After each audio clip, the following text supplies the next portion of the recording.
తర్వాత ఆంధ్రప్రదేశ్ నుంచి తెలంగాణ రాష్ట్రం బాగుపడింది అన్డౌటెడ్లీ, ఎవరు అవునన్నా కాదన్నా. మరి ఇక్కడ ఆంధ్రప్రదేశ్కి సంబంధించి షెడ్యూల్ 9కి 10కి సంబంధించి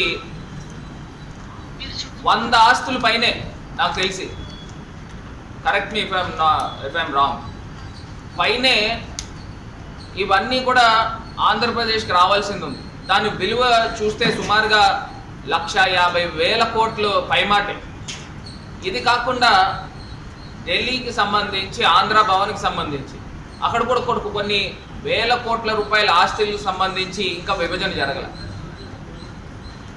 గతంలో గౌరవ ముఖ్యమంత్రి వర్యులు జగన్మోహన్ రెడ్డి గారు అప్పుడు తెలుగు రాష్ట్రాలతో సదరన్ స్టేట్స్ మీటింగ్ జరిగినప్పుడు హోంమంత్రి గారి అధ్యక్షతన కుండ బదలుగొట్టినట్టు అప్పుడున్న ముఖ్యమంత్రి జగన్మోహన్ రెడ్డి గారు క్లియర్గా ఆంధ్రప్రదేశ్కి జరుగుతున్న అన్యాయాల గురించి లేవనెత్తిన తర్వాత అప్పుడు ఈ కమిటీ ఏర్పాటు చేయడం జరిగింది. ఈ కమిటీ ఏర్పాటు చేసిన తర్వాత ఢిల్లీలో కనీస పక్షాన్ని 3-4 సార్లు ఈ 2 రాష్ట్రాలకు సంబంధించిన సిఎస్లు కూర్చున్నారు.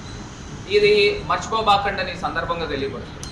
ఎక్కడైనా ఒక అడుగు పైకి వెళ్ళిన తర్వాత అక్కడి నుంచి మనం ముందుకు వెళ్ళాలి, అంతేగాని దాన్ని మొత్తం స్క్రాప్ చేసి 0 నుంచి వస్తామనడము అది సరైన పద్ధతి కాదు అని నేను భావిస్తాను.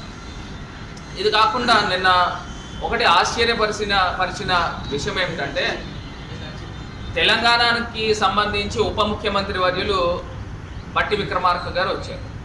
మరి ఆంధ్రప్రదేశ్కి సంబంధించి ఉప ముఖ్యమంత్రి వర్యులు శ్రీ కొనిదెల పవన్ కళ్యాణ్ గారిని ఎందుకు ఆహ్వానించలేదో నాకైతే అర్థం కాదు. మరి ఎందుచేతనంటే ఆ గౌరవం ఇవ్వాలి. ఇవాళ తెలుగుదేశం పార్టీ ఎన్డీఏ ప్రభుత్వం అధికారంలో ఉంది అని అంటే అది 100కి 99 మార్కులు పవన్ కళ్యాణ్ గారికి ఇవ్వాలి. ఎందుకంటే ఆయన యొక్క తిరిగిన విధానం కానీ, లేకపోతే ఆయన కమ్యూనిటీకి సంబంధించి పాలరైజేషన్ కానీ, లేకపోతే ఆయన ఫ్యాన్ బేస్ కానీ, ఇవన్నీ కూడా కొంత యాడ్ ఆన్ అయింది, చాలా మటుకు యాడ్ ఆన్ అయింది.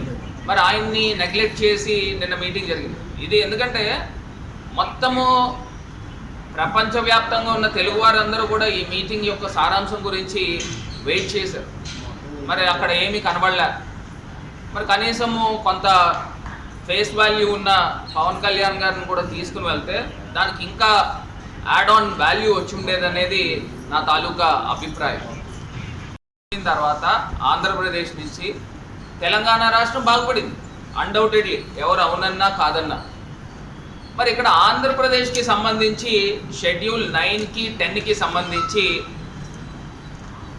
100 ఆస్తుల పైనే నాకు తెలిసి, correct me if I'm wrong, పైనే ఇవన్నీ కూడా ఆంధ్రప్రదేశ్కి రావాల్సింది ఉంది. దాని విలువ చూస్తే సుమారుగా 1,50,000 కోట్లు పైమాటే. ఇది కాకుండా ఢిల్లీకి సంబంధించి, ఆంధ్ర భవన్కి సంబంధించి అక్కడ కూడా కొన్ని వేల కోట్ల రూపాయల ఆస్తులకు సంబంధించి ఇంకా విభజన జరగల. గతంలో గౌరవ ముఖ్యమంత్రి వర్యులు జగన్మోహన్ రెడ్డి గారు అప్పుడు తెలుగు రాష్ట్రాలతో సదరన్ స్టేట్స్ మీటింగ్ జరిగినప్పుడు హోంమంత్రి గారి అధ్యక్షతన కుండ బదలుగొట్టినట్టు అప్పుడున్న ముఖ్యమంత్రి జగన్మోహన్ రెడ్డి గారు క్లియర్గా ఆంధ్రప్రదేశ్కి జరుగుతున్న అన్యాయాల గురించి లేవనెత్తిన తర్వాత అప్పుడు ఈ కమిటీ ఏర్పాటు చేయడం జరిగింది. ఈ కమిటీ ఏర్పాటు చేసిన తర్వాత ఢిల్లీలో కనీస పక్షాన్ని 3-4 సార్లు ఈ 2 రాష్ట్రాలకు సంబంధించిన సిఎస్లు కూర్చున్నారు. ఇది మర్చిపోబాకండి ఈ సందర్భంగా తెలియపరుస్తుంది. ఎక్కడైనా ఒక అడుగు పైకి వెళ్ళిన తర్వాత అక్కడి నుంచి మనం ముందుకు వెళ్ళాలి, అంతేగాని దాన్ని మొత్తం స్క్రాప్ చేసి 0 నుంచి వస్తామనడము అది సరైన పద్ధతి కాదు అని నేను భావిస్తాను. ఇది కాకుండా నిన్న ఒకటి ఆశ్చర్యపరిచిన విషయం ఏమిటంటే, తెలంగాణకి సంబంధించి ఉప ముఖ్యమంత్రి వర్యులు బట్టి విక్రమార్క గారు వచ్చారు. మరి ఆంధ్రప్రదేశ్కి సంబంధించి ఉప ముఖ్యమంత్రి వర్యులు శ్రీ కొనిదెల పవన్ కళ్యాణ్ గారిని ఎందుకు ఆహ్వానించలేదో నాకైతే అర్థం కాదు. మరి ఎందుచేతనంటే ఆ గౌరవం ఇవ్వాలి. ఇవాళ తెలుగుదేశం పార్టీ ఎన్డీఏ ప్రభుత్వం అధికారంలో ఉంది అని అంటే అది 100కి 99 మార్కులు పవన్ కళ్యాణ్ గారికి ఇవ్వాలి. ఎందుకంటే ఆయన యొక్క తిరిగిన విధానం కానీ, లేకపోతే ఆయన కమ్యూనిటీకి సంబంధించి పాలరైజేషన్ కానీ, లేకపోతే ఆయన ఫ్యాన్ బేస్ కానీ, ఇవన్నీ కూడా కొంత యాడ్ ఆన్ అయింది, చాలా మటుకు యాడ్ ఆన్ అయింది. మరి ఆయన్ని నెగ్లెక్ట్ చేసి నిన్న మీటింగ్ జరిగింది. ఇది ఎందుకంటే మొత్తము ప్రపంచవ్యాప్తంగా ఉన్న తెలుగు వారందరూ కూడా ఈ మీటింగ్ యొక్క సారాంశం గురించి వెయిట్ చేశారు. మరి అక్కడ ఏమీ కనబడలే. మరి కనీసము కొంత ఫేస్ వాల్యూ ఉన్న పవన్ కళ్యాణ్ గారిని కూడా తీసుకుని వెళ్తే దానికి ఇంకా యాడ్ ఆన్ వాల్యూ వచ్చి ఉండేదనేది నా తాలూకా అభిప్రాయం.